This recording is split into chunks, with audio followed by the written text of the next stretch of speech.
Fidèles téléspectateurs de l'RTNC Katanga, nous vous disons bonsoir, vous qui avez choisi notre chaîne, votre chaîne pour en savoir plus dans votre magazine concret que vous suivez chaque mardi. Mais pour cette fois-ci, c'est un numéro spécial parce que l'actualité l'oblige. Un numéro spécial pour parler des grandes questions de l'heure. Vous savez que ça bouge en RDC, ça bouge sur le plan politique, mais également sur le plan économique. Et pour ce numéro, pour parler de ce qui se passe, nous recevons pour vous M. Jethro Moyombi, avec lui qui est acteur politique, mais qui est également homme d'affaires, qui est également expert en médiation, qui est du camp politique FCC, c'est ça sa plateforme. Avec lui, nous allons aborder toutes ces grandes questions dès l'heure. Monsieur Jethro Moyombi, nous vous disons bonsoir. Bonsoir, madame journaliste. Vous allez bien? Oui, ça va très bien, vous-même. Non, ça va, mais je l'ai dit, vous êtes acteur politique, mais aussi vous êtes dans le business, vous êtes chef d'entreprise, vous êtes aussi expert en médiation.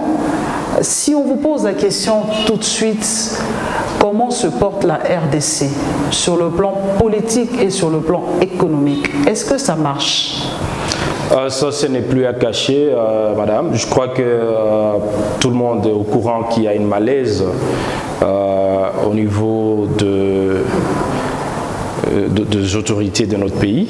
Je crois que ça, ce n'est pas un secret pour tout le monde. Il y a une malaise, il y a un problème.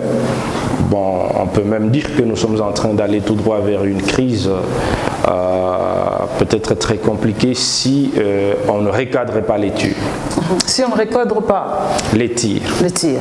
Si on ne recadre pas le tir, à ce jour, si on vous pose la question, à qui vous donnez, comment vous partagez les responsabilités si on ne rectifie pas les tirs? Est-ce que à ce jour, parce que nous savons que la RDC, depuis l'année passée, les politiques avaient décidé, donc le camp Cash et le camp FCC, de faire une coalition. Et cette coalition, qui est au fait une coalition, disais-je, sacrée, comme le soutenait, l'a toujours soutenu les deux camps. À ce jour, qui doit-on condamner? Est-ce que c'est le FCC qui bloque la machine ou sinon c'est le camp Cash qui bloque la machine? Votre point de vue en tant qu'opérateur politique. Madame, tout à l'heure, vous m'aviez présenté comme étant expert en médiation, aussi membre du FCC. Mais je voudrais ici attirer l'attention des téléspectateurs que ma qualité d'homme d'État, je n'ai pas de parti pris lorsque je parle. Vous posez la question de savoir à qui la raison, à qui on attribue la faute pour tout ce qui se passe. Mais d'emblée, moi, je ne vais pas passer à cette réponse-là comme un juge qui tranche déjà l'affaire. Tout simplement, il faut reculer un tout petit peu et essayer de comprendre qu'il y a eu un accord, comme tout le monde l'a dit. Et quand on parle d'un accord, ce n'est pas différent d'un contrat.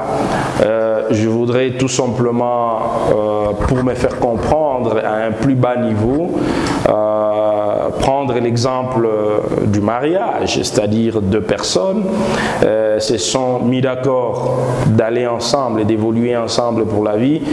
Il y a des choses que l'homme doit faire, il y a des choses que la femme doit faire aussi. Alors, à un certain moment, si une personne ne fait plus ce qu'il devrait faire, c'est là que devient directement un problème. C'est par là que commence le malaise. Alors aujourd'hui, nous pouvons jeter un coup d'œil sur tout ce qui se passe au sein de notre pays par rapport au FCC Cash. On va tout simplement comprendre qu'il y a une partie qui n'a pas respecté, il y a quelqu'un qui n'a pas suivi ce qui se sont dit, et à ce moment-là, il peut aussi y avoir des raisons pourquoi il n'a pas respecté, je ne sais pas moi, les clauses de leur accord. C'est pourquoi je me réserve de dire à qui la raison, à qui on attribue la faute. Parce qu'il faut écouter tout le monde. C'est pourquoi je peux dire que l'arbre à palabres l'arbre à palabre est toujours très important et c'est ça même notre culture africaine, c'est-à-dire il faut toujours privilégier les dialogues, se mettre autour d'une table, essayer de se parler pour comprendre qu'est-ce qui a lésé l'un et qu'est-ce qui a lésé l'autre. À ce moment-là, c'est à la fin de ça que l'on peut peut-être essayer de comprendre qui a raison, qui a tort. Mais les dire d'emblée comme ça, moi je crois que ça serait pas très juste de ma part. Ça ne serait pas très juste de votre part ou c'est une crainte pour vous de prendre une position, surtout que vous êtes du FCC? Parce qu'il faudrait quand même que par rapport à votre plateforme, que vous dégagez quand même un point de vue. Vous savez, madame, de toutes les façons, on est d'abord congolais. Okay. Avant d'être Cash ou FCC, on est d'abord congolais. Et notre souci, c'est de voir notre pays aller de l'avant. Quand il y a un problème entre nos autorités, notre autorité morale du FCC et le président de la République qui est aujourd'hui numéro 1 du Cash, on peut tout directement comprendre, tout d'un coup comprendre qu'il y a des choses qui n'ont pas marché entre les deux. Bon, est-ce que nous, en tant qu'analystes politiques, à notre niveau, allons-nous d'emblée prendre la position de la rue? Non. Est-ce que, pour que l'on dise aujourd'hui, il y a les Cash qui n'a pas respecté la Constitution, est-ce vérifiable, oui ou non? Moi, je peux dire, il faut tirer la réponse par là. Il y a le coordonnateur du FCC qui est passé devant les caméras pour dire, voilà, il y a ça, il y a ça, il y a ça. Est-ce que ce que le coordonnateur du FCC a dit a été vérifiable? Oui, il y a des décisions qui ont été prises par le président de la République qui n'est un secret pour personne, et si vous allez consulter ces décisions-là, vous allez vous rendre compte qu'il y a des irrégularités réelles. Et la question, comme je le disais avant, il faut maintenant poser la question au président de la République. Pourquoi est-ce qu'il est arrivé à prendre une décision de violer ou encore de faire autre chose que ce qu'il devrait faire sans qu'il se consulte? Ou pourquoi est-ce qu'il n'a pas voulu comprendre et écouter la raison de son partenaire qui est le FCC? À ce moment-là, il faut prendre ces arguments. Il faut prendre ces arguments, mettre le dé ensemble pour tirer la conclusion. Mais d'emblée, si nous essayons de voir, nous allons tout simplement comprendre que la raison de cette malaise que nous sommes en train de vivre au sein de notre pays, c'est qu'il y a eu non-respect des clauses de cette coalition. C'est ce que nous retenons. Non-respect de clauses de cette coalition. Est-ce que le pays doit continuer à marcher ou le pays doit continuer à être dirigé sur base de cet accord? Est-ce qu'il n'est pas temps de mettre fin à cet accord entre le FCC et le Cash en tant qu'analyste politique? Personnellement, je dirais que je ne suis pas de cet avis d'une dissolution de cette coalition. Je ne partage pas cet avis. Pourquoi? Parce qu'aujourd'hui, il faut reculer. Il ne faut pas qu'on regarde seulement ce qu'il y a aujourd'hui, mais reculons un peu en arrière. Comment est-ce qu'ils sont arrivés à accepter cette coalition? C'est tout simplement parce que nous sommes dans les cas que tout le monde connaît où le président n'a pas une majorité. Et même si on est en train de pousser le président à avoir une majorité parlementaire, est-ce que cette majorité sera conforme par rapport à la loi? Je crois que la réponse est non. Est-ce qu'on va continuer à faire du trafic d'influence, à faire, je peux même dire, de la corruption pour dire non, moi je te donne tel avantage, viens ici, quel que soit ce qu'on va donner, ça peut être de l'argent, ça peut être les postes, mais au finish, ça représente quoi? C'est une corruption. C'est-à-dire, on prend quelqu'un à cause ou moyennant quelque chose qu'on lui tend. À ce moment-là, il change de camp, c'est une corruption. Ça, moi, je crois que je ne peux pas accepter qu'on aille sur cette voie-là de dire non, venez, par rapport à ceci, tout ça. Alors, si nous ne voulons pas aller sur cette voie-là, qu'est-ce que nous devons privilégier? Nous devons privilégier la coalition. Nous devons privilégier cette coalition qui a existé depuis très longtemps, c'est-à-dire il faut qu'il y ait une entente, il faut que le décan acceptent de comprendre dès le départ qu'est-ce qu'ils se sont dit, et lorsqu'ils sont en train d'évoluer dans le processus de gestion même du pays, qu'est-ce qui arrive, comment est-ce qu'on peut les gérer, que tout le monde sache au moins faire des concessions par rapport à ce qui est important individuellement et essayer de voir l'intérêt communautaire. Parce que, je vais vous dire une chose, madame, si aujourd'hui, par exemple, les CACH prend sa position, les FCC sa position, c'est-à-dire il y aura conflit interminable et au finish, ce serait peut-être une guerre. Ça peut être une guerre civile, ça peut être une guerre des armes même, ça peut être n'importe quelle guerre que nous pouvons considérer, mais qui vont en pâtir, c'est la population congolaise. Voilà pourquoi moi, quand j'essaie de regarder un certain nombre de politiciens qui se tiennent devant le pressoir pour essayer de donner leur position de division, cette position n'est pas à soutenir parce que la division aujourd'hui ne profite pas à notre pays. Ça profite peut-être aux expatriés, ça profite peut-être à l'étranger. Vous savez, l'ennemi du Congo, ce n'est pas le Congolais lui-même. D'abord, comme tout le monde l'a dit, l'ennemi du Congolais, l'ennemi du Congo plutôt, je vais dire, c'est celui qui envie la richesse du Congo. Et c'est l'extérieur. Pour vous, l'ennemi du Congolais, ce n'est pas le Congolais. Ce n'est pas les Congolais en première position. Pour vous, c'est l'extérieur. C'est celui qui envie la richesse du Congo. Okay. Et moi, je vous dis que les troubles qui peut y avoir, il faut jeter un regard en arrière à 1980, à 1960, et même dernièrement la guerre à FDL, Musée Laurent Désiré Kabila. Tout le parti que la RDC, les Congo n'étaient pas en mesure de contrôler, était contrôlé par l'extérieur, si je peux le dire. Peut-être c'est la MONUSCO, peut-être que ce sont les forces qui sont venues en secours, comme en 1980, la France a envoyé les troupes, les États-Unis ont envoyé des troupes, mais pendant que les gens se battent, les autres sont en train de prendre la richesse, le minerai de la RDC, sans que cela soit contrôlé ni retracé. À ce moment-là, bon, et ils profitent de nos troubles, ils profitent de nos querelles pour s'enrichir. Mais les Congo reste toujours en bas de l'échelle. Est-ce que lorsque tous ces étrangers, ceux de l'extérieur, profitent de minerais de la RDC, vous venez de le dire, le problème des Congolais, ce n'est pas le Congolais, l'ennemi des Congolais, ce n'est pas les Congolais, c'est l'extérieur. Est-ce que ce n'est pas le fait que les politiques congolais, les décideurs congolais, depuis plusieurs années, ont donné cette facilité à ceux qui ne vivent pas au Congo, aux étrangers, à l'extérieur, pour qu'on arrive à cette situation? Madame, il y a un élément très important, peut-être que plusieurs personnes ne considèrent pas.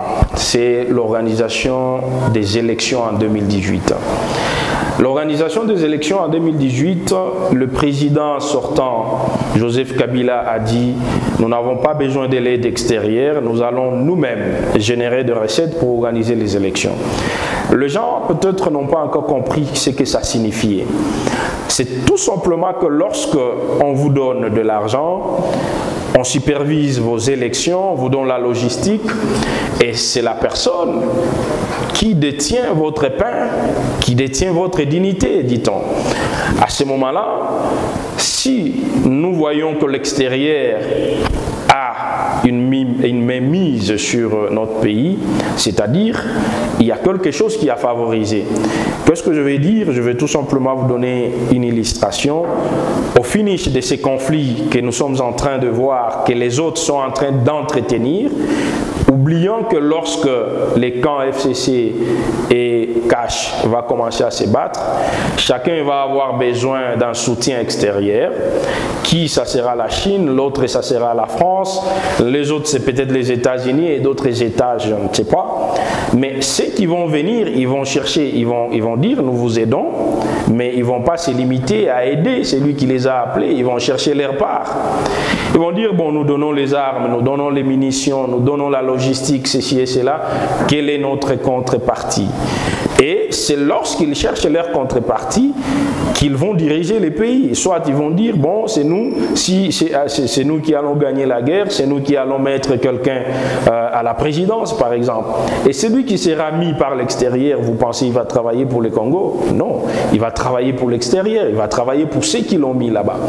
C'est-à-dire, lorsque nous grandissons, lorsque notre pays se développe, atteint un certain niveau, nous devons concevoir nos acquis.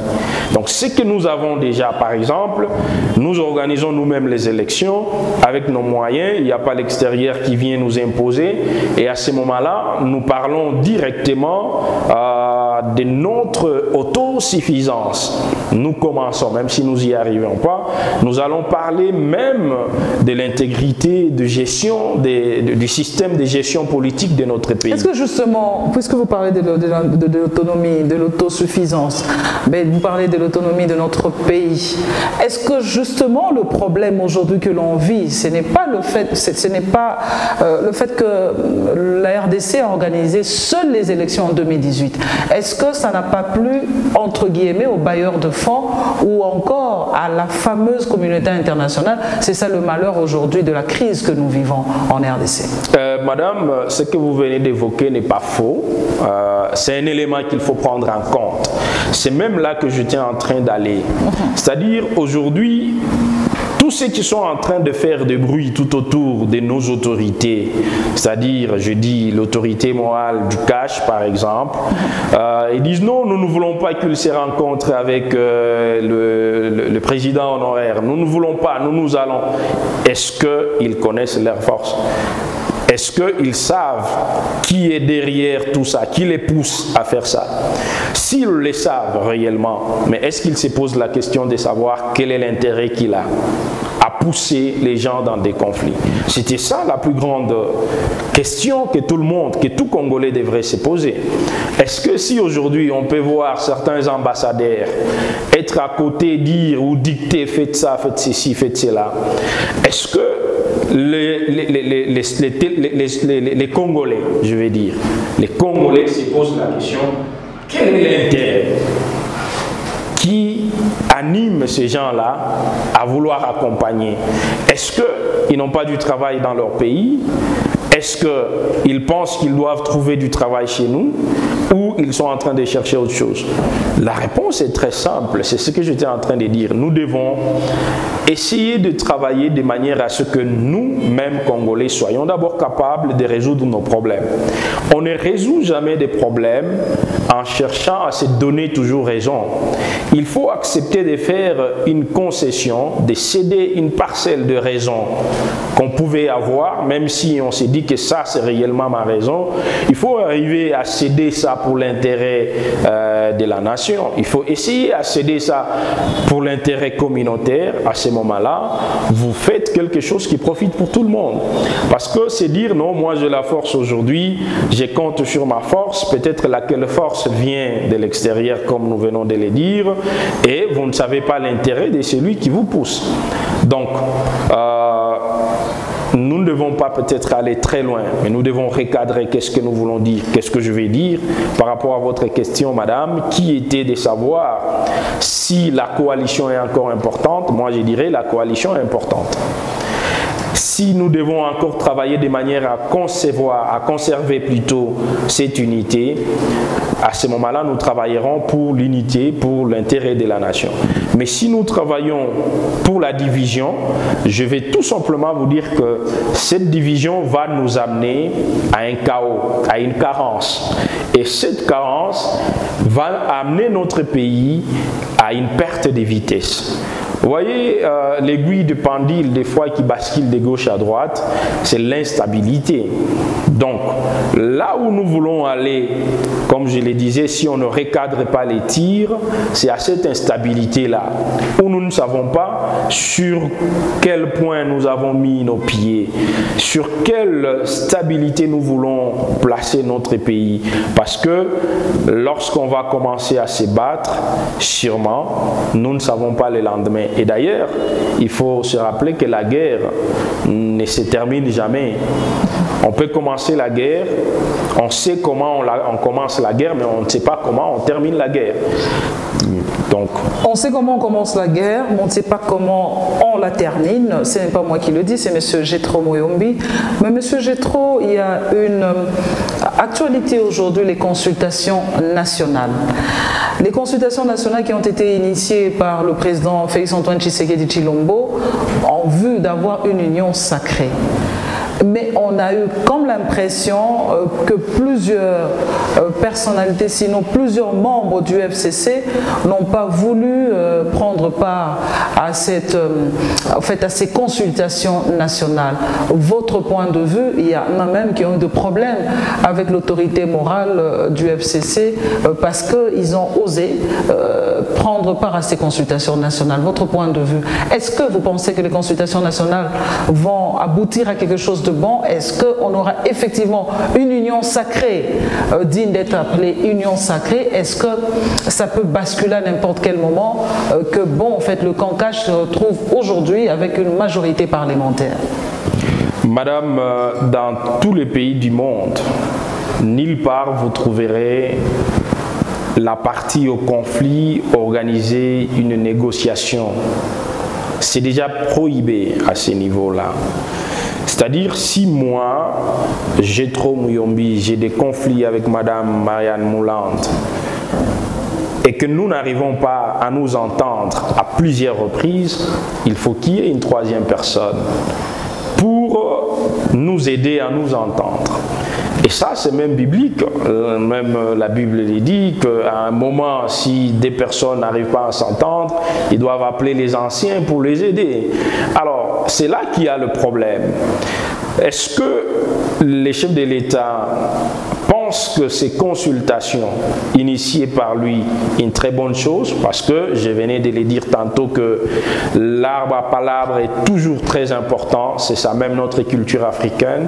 Ça nous aide à résoudre nos problèmes entre nous, c'est-à-dire à se pardonner, à trouver une nouvelle voie de sortie pour dire non, voilà, toi tu as fait mal ici, toi aussi tu as fait mal ici, il faut cesser ça, bon je vais cesser, toi aussi il ne faut pas faire cela. Et à ce moment-là, vous vous entendez, vous commencez un nouveau chemin. Est-ce que vous pensez que le fait qu'il est partie prenante au conflit, il peut réellement conduire? Il fallait chercher quelqu'un, un médiateur, un médiateur, un facilitateur par exemple. Et c'est celui-là qui devrait essayer de voir et de peser de tous les deux côtés. S'il n'y a pas un médiateur, donc ce sont les deux parties qui doivent se parler entre elles. Les deux parties doivent se parler entre elles et venir avec une solution, avec un compromis. Vous posez la question, là vous me posez cette question en tant que membre du FCC, je n'engage pas le FCC, mais je suis membre du FCC. Vous me demandez si le fait que le FCC ne veut pas participer, moi je ne crois pas. J'ai suivi attentivement nos autorités. Ils ne refusent pas de participer aux consultations, mais ils demandent tout simplement que les consultations s'effacent tout en respectant les textes des lois, tout en respectant un certain nombre d'éléments qui concourent à une consultation pour qu'elle ait vraiment les noms d'une consultation. Parce qu'il y a une différence lorsqu'on parle d'une consultation dans le sens de trouver une solution à une crise, à un conflit, et aussi lorsque on procède à une consultation de manière à savoir que dit ou que pense l'autre, c'est des choses différentes. Mais maintenant, moi je vous poserai peut-être une question à quelqu'un d'autre. Est-ce que les consultations que les chefs de l'État a initiées, c'est pour nous amener à trouver une solution dans les conflits ou dans les mésententes qui existent entre FCC et CACH, ou ce sont des consultations pour savoir que dit celui qui regarde à côté, et après savoir ce que dit celui qui regarde à côté, c'est-à-dire celui qui n'est pas qui ne fait pas partie, qui n'est pas une partie prenante de cette coalition, qu'est-ce qu'il dit? Après avoir entendu ce qu'il dit, aller maintenant vers le membre de cette coalition, de cet accord, pour chercher à s'entendre. Si c'est celle-là, à ce moment-là, moi je donnerai raison au président de la République de procéder de manière qu'il est en train de le faire. Mais si l'objet est de trouver une solution aux crises qui rongent notre pays, à ce moment-là, il faudrait changer la manière de faire. Il faudrait changer la manière de faire. Est-ce qu'aujourd'hui, le président Félix-Antoine Tshisekedi Tshilombo, qui est au fait l'autorité morale de Cash, est-ce que ce qu'il fait, il ne s'est pas référé seulement à l'histoire du pays, le cas du FCC? Autrefois, Joseph Kabila Kabange, qui est aujourd'hui autorité morale du FCC, avait procédé de la même manière. À l'époque, il avait également initié des consultations. À la seule différence, ce n'était pas pour avoir une union sacrée. Ça a été initié. On a eu également le dialogue, mais à l'époque, le dialogue, il y avait un facilitateur, je pense, Edem Kodjo. Est-ce que c'est que le président Félix-Antoine Tshisekedi Tshilombo est en train de faire aujourd'hui? Il ne s'est pas seulement référé à ce qui s'est passé autrefois dans ce pays. Parce que vous dites qu'il faut qu'il y ait une troisième partie. Mais à l'époque, le président Joseph Kabila Kabange, à l'époque, chef de l'État, avait également initié d'autres consultations. Est-ce que ce n'est pas l'histoire qui se répète? Madame, ça peut être l'histoire qui se répète, mais est-ce que c'est important que cette histoire se répète? Si à l'époque de l'indépendance, il y a eu des conflits entre Kasavubu, Lumumba et que Mobutu a pris les pouvoirs par force, est-ce que c'est ça que nous souhaitons aujourd'hui? Non. Tout ce que je veux dire, c'est que l'histoire peut se répéter, mais il ne faudrait pas que nous souhaitions à ce que l'histoire se répète dans les mal. C'est-à-dire, si il y a des choses qu'on n'a pas aimées qui s'est passées lorsque le président Joseph Kabila était en train de diriger, pourquoi alors il faut reproduire les mêmes faits? Moi, je trouve que ce n'est pas important. Mais moi, je vais tout simplement vous dire qu'il n'y avait pas un accord entre Joseph Kabila et une autre structure. À l'époque. À l'époque. Donc, c'est des choses différentes.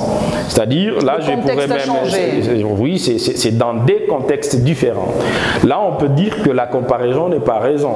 Parce qu'à ce moment-là, Joseph Kabila, président de la République, s'est trouvé dans une difficulté financière pour organiser les élections à temps, mais il avait besoin de faire comprendre à toute partie prenante lors de la gestion, dans la gestion, je vais dire, de notre pays, que je suis incapable d'organiser les élections, mais je veux qu'on organise les élections et les élections crédibles.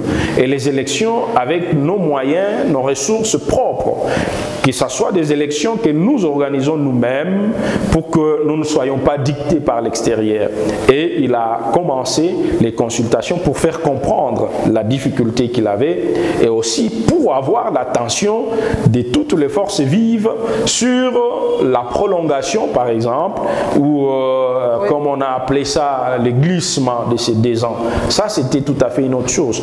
Mais ici, nous sommes devant un conflit qui est né d'un accord des 2 parties différentes, où ils n'arrivent pas à s'entendre, eux deux, et à cause de leur mésentente, ça engendre d'autres problèmes sur la gestion de toute une nation, la gestion de tout un pays. C'est des choses donc vraiment différentes. Puisque cet accord est en train de bloquer, puisqu'aujourd'hui il y a les mésententes, est-ce que vous avez soutenu que la coalition doit continuer?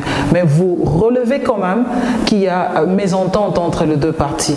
Est-ce qu'il ne faudrait pas carrément mettre fin à cette coalition puisque les mésententes continuent? Vous pensez qu'il y aura une sortie de crise lorsque les 2 personnalités se mettront ensemble pour échanger? Vous pensez? Madame, donc, je parle de Félix-Antoine Tshisekedi Tshilombo et de Joseph Kabila Kabange. Je vous comprends, madame. Je crois que ça engage et je voudrais que tout Congolais comprenne ça de cette manière parce que je trouve que c'est important pour notre pays. Ce n'est pas parce qu'un homme et une femme dans leur couple ont connu des complications qu'il faut les encourager à divorcer. Non. Et surtout que moi, je suis chrétien, je me base sur cette valeur chrétienne qui veut que nous devons toujours résoudre nos problèmes parce qu'il n'y a aucun monde où vous vivrez sans problème. Je crois qu'il y a des problèmes partout. Le problème n'est pas de ne pas avoir de problèmes, mais le problème c'est d'être incapable de résoudre vos problèmes. C'est ça qui fait la grandeur. Alors moi je veux dire que si aujourd'hui nous ne voulons pas que nous puissions trouver solution, que nous puissions aider aider Félix Tshisekedi et Joseph Kabila à trouver solution, à s'entendre et à continuer les parcours. C'est-à-dire, nous sommes en train tout simplement de miser sur un chaos et sur un problème qui va affecter tout Congolais. Sur un problème qui va affecter tout Congolais, pour vous, le mariage doit résister, quels que soient les problèmes. Nous abordons la grande question également sur cette analyse sur plusieurs personnes qui pensent ou qui pensaient que le blocage aujourd'hui, en ce qui concerne les différents paiements, le cas des fonctionnaires de l'État, les cas aujourd'hui des policiers, des militaires, il y a tellement de soucis d'ordre financier et économique en RDC actuellement, on a attribué cela au ministre de Finances. Mais la démonstration a été faite que pour le budget 2019, il y a eu un dépassement. L'on parle d'un dépassement de plus de 1000% sur le budget de l'année 2019. Et ce dépassement a eu également de l'impact en ce qui concerne le budget de l'année 2020. Votre point de vue quant à cette situation qui divise aujourd'hui le pays, qui divise aujourd'hui le deux camps, le camp FCC, le camp également Cash. Est-ce qu'il était important que cela soit dévoilé vu au su de tout le monde, ce dépassement de plus de 1000% dans le budget de l'État de l'année 2019, mais aussi ce qui a un peu embêté, on a même puisé dans les réserves de la Banque centrale, les réserves d'échange. Votre point de vue par rapport à cette situation?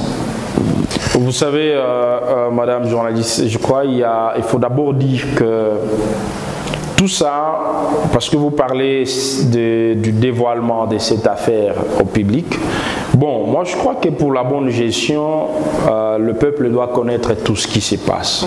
Ça a été fait au niveau de l'Assemblée nationale. C'est la transparence. C'est la transparence dans la gestion, parce que lorsqu'il y a une opacité, c'est-à-dire il y a un problème. Aujourd'hui, il y a tout ce qu'il y a, on se jette des ballons, on dit non, voilà, toi tu as fait ça, toi tu as fait ça. Qu'est-ce qui est à la base? C'est la mésentente.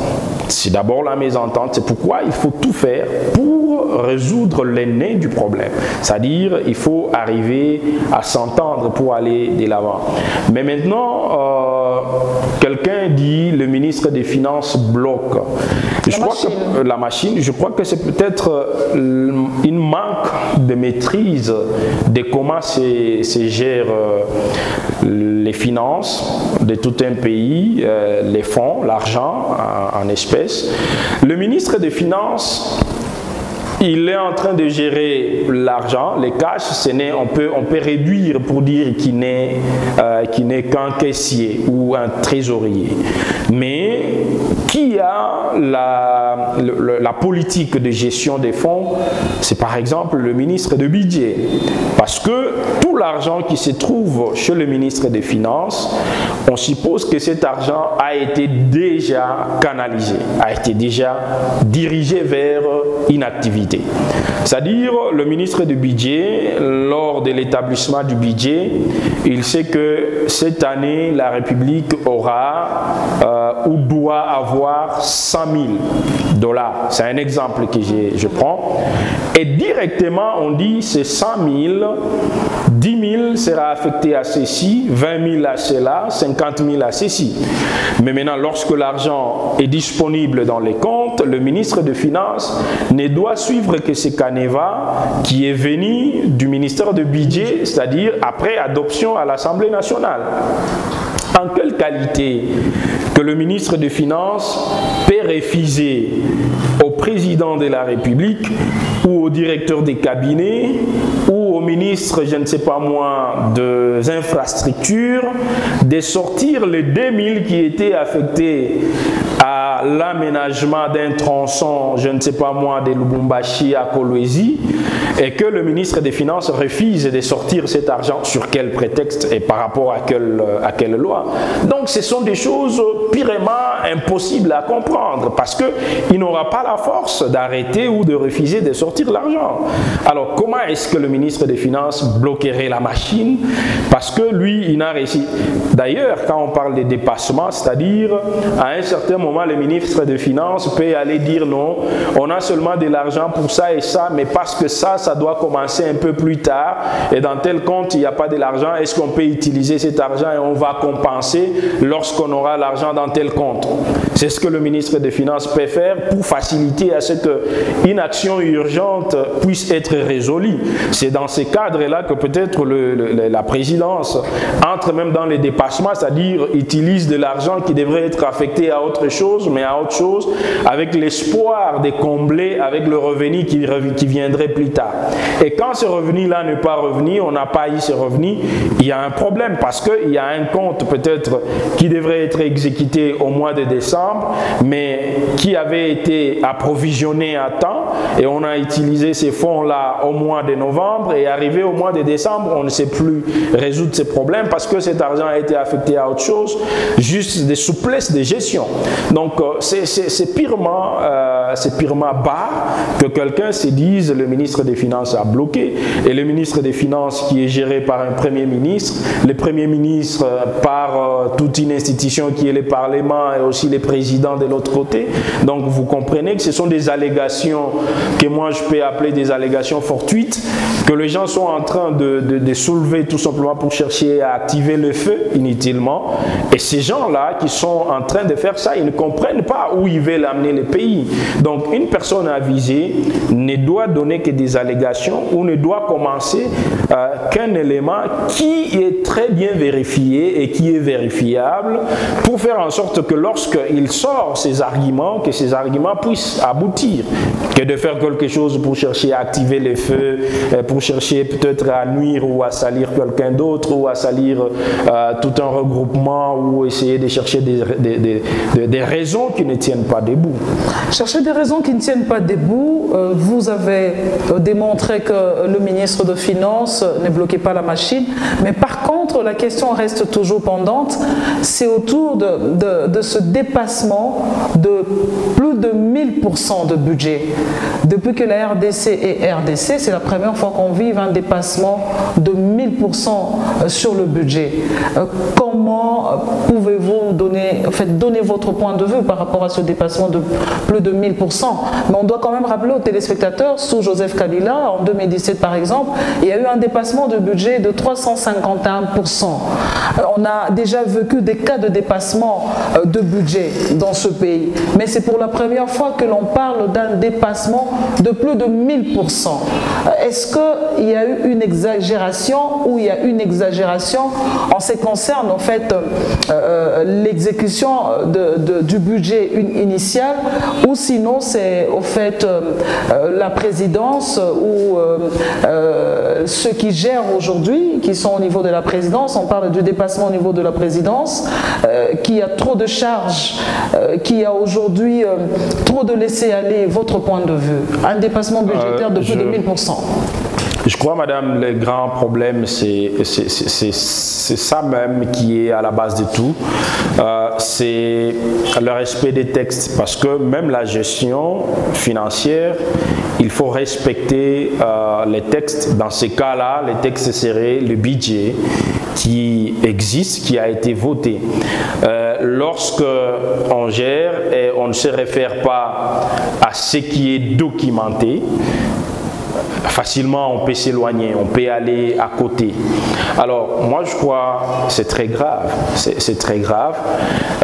Les dépassements peuvent toujours être là parce que pour ceux qui ont fait la gestion financière, bon moi je fais la gestion mais pas la gestion financière, ils comprennent qu'il y a toujours des imprévus, mais des imprévus des fois importants. Et lorsque la présidence, par exemple, est en face de cette situation, ils essaient toujours de parler au ministre des Finances, avec le ministre du Budget, avec le Premier ministre, pour dire, bon voilà, c'est une urgence, parce que dans la gestion du pays, il y a certaines choses que l'on ne peut pas budgétisés, que l'on ne peut pas planifier, mais qui peuvent arriver. Et lorsque ces genres de cas sont arrivés, on ne peut pas dire, on ne peut pas demander au président de la République de ne pas le résoudre. Mais quand il y a une exagération, aller jusqu'à plus de 1000% des dépassements, moi je crois que ça devient trop. Parce que une bonne planification, un bon budget doit quand même essayer d'analyser, d'aller un peu très loin par rapport à des événements qui peuvent arriver. Et c'est pourquoi même la Banque mondiale, je crois, accepte un imprévu de 5%, quelque chose comme ça, du budget. C'est un peu compréhensible, c'est-à-dire on a essayé de passer, on a fait les contours de beaucoup de grandes lignes importantes et on a essayé de budgétiser ça. Donc ça, ce qui peut arriver, ça ne doit pas quand même aller au-delà des 5%, des 10%, là ça devient très grave. Moi je crois, parler du laisser-aller, on peut dire oui, parce qu'à un certain moment, avec tout ce que nous sommes en train de vivre, c'est-à-dire on ne sait plus qui fait quoi, qui dit quoi, qui veut quoi, tout le monde peut venir avec sa situation et l'autre avec ses besoins, et puis il n'y a pas les canevas qui conduisent les actions posées.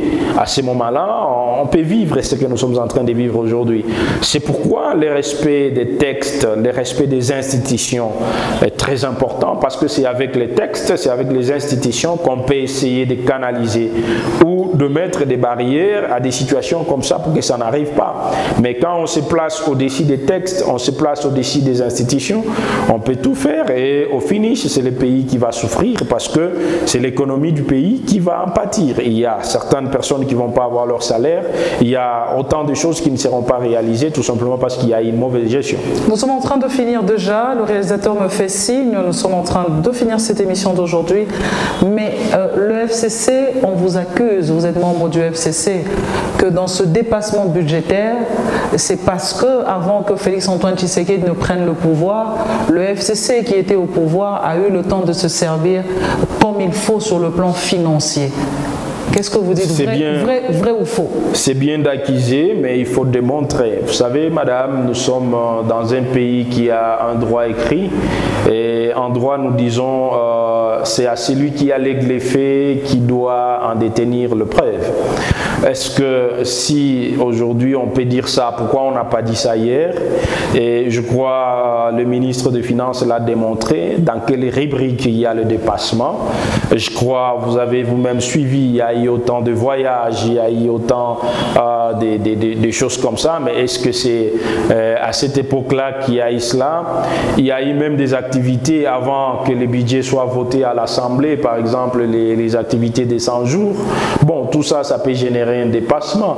Bon, est-ce que si aujourd'hui on est en train de jeter tout sur les FCC, bon, les FCC peut avoir sa part de responsabilité, mais est-ce que c'est qu'on est en train d'alléguer partout sur la rue, c'est ça la réalité? Qui a démontré ça et qui a autorisé les dépassements? Le ministre des Finances aujourd'hui, il est en train de parler par rapport à la gestion qu'il a, et cette gestion il l'a eu après l'investiture du gouvernement. Donc comment est-ce que ça implique la gestion il l'a eu avant l'investiture après l'investiture du gouvernement, il a eu la gestion. Nous sommes en train de finir déjà. Monsieur Jethro Muyombi, vous êtes expert en médiation, vous êtes chef d'entreprise, vous êtes un manager, vous êtes opérateur politique et économique. Qu'est-ce que cette femme qui est en train de suivre cette émission aujourd'hui, cette ménagère peut retenir? Est-ce que l'économie en RDC marche ou pas? L'économie en RDC connaît trop de problèmes. Donc je peux dire ne marche pas correctement. Et ça, c'est le rôle de tout le monde. C'est mon rôle, c'est votre rôle, c'est le rôle de toute personne sur l'avenir, sur la route, de pouvoir placer un mot, je m'excuse, de pouvoir contribuer par rapport aux acteurs politiques, parce que si aujourd'hui il y a ce qu'il y a, notre pays ne va pas bien, l'investisseur va se retirer, et lorsque l'investisseur se retire, c'est-à-dire c'est nous Congolais qui allons en pâtir. Mais maintenant, qui sont en train de pousser les pays à un chaos, c'est encore nous, Congolais, des fois, qui sont manipulés. Donc, c'est pourquoi je disais, nous avons tous la responsabilité de contribuer, de placer un mot, de dire à tous ceux-là qui sont en train de regarder les choses avec un seul œil et de regarder avec des yeux, pour privilégier beaucoup plus l'entente que les mésententes. Merci beaucoup. Privilégier l'entente, pas les mésententes. Ce n'est pas moi qui le dis, c'est M. Jetro Muyombi qui le dit, qui est au fait chef d'entreprise, qui est expert en médiation, qui est opérateur politique, mais aussi opérateur économique. Avec lui, nous avons abordé les grandes questions de l'heure, mais à ne pas oublier, il semble que votre autorité morale, pour revenir dans le Grand Katanga, votre point de vue, ça vous fait comment? Une joie, une tristesse? Un petit mot. Je ne sais pas, madame, mais si cela est une réalité, moi je serai très content et ça me fera vraiment plaisir. Après son pouvoir. Oui, parce que c'est un monument. C'est un monument. Vous savez, Joseph Kabila a fait beaucoup, même s'il y en a qui essaient de minimiser ou qui regardent avec un œil négatif. Il y en a qui ne reconnaissent pas. Qui ne reconnaissent pas, mais je crois qu'un jour, ils finiront par reconnaître. Parce qu'il n'y a personne qui est à 100% bon. Mais moi, je peux dire Joseph Kabila a des côtés bons, plus que 50, plus que 60%. Ah ben ça c'est une affirmation gratuite, les téléspectateurs sont en train de vous suivre. Fidèles téléspectateurs de la RTNC Katanga, nous vous disons merci d'avoir suivi ce magazine Aujourd'hui Concret, qui a été un magazine spécial parce que nous avons abordé les questions politico-économiques avec M. Jetro Muyombi, qui est au fait chef d'entreprise, opérateur politique, économique également, qui est expert en médiation. M. Jetro Muyombi, nous vous disons merci d'avoir répondu à cette invitation. C'est à moi de vous remercier, Madame Moulane. Bye bye.